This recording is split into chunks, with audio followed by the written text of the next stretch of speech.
ಮಕ್ಕಳೇ, ನಾವು ನಲಿಯುತ್ತಾ ಮಗ್ಗಿಯನ್ನು ಹೇಳೋಣ, ನಲಿಯುತ್ತಾ ಕಲಿಯೋಣ.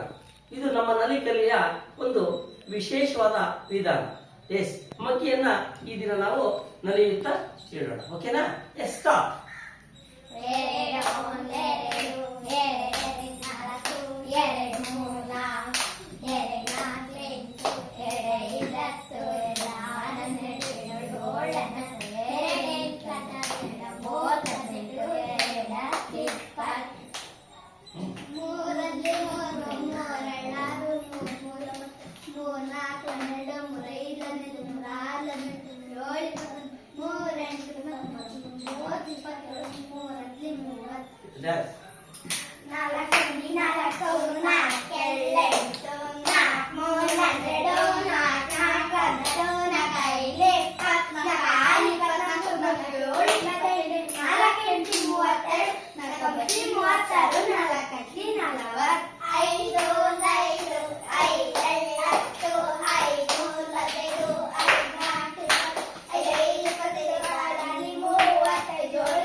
ಇದೇ ರೀತಿಯಾಗಿ 2 ರಿಂದ 20 ಸಹ 7 ಕಲ್ತ್ಕೋಬೇಕು. Okay, thank you.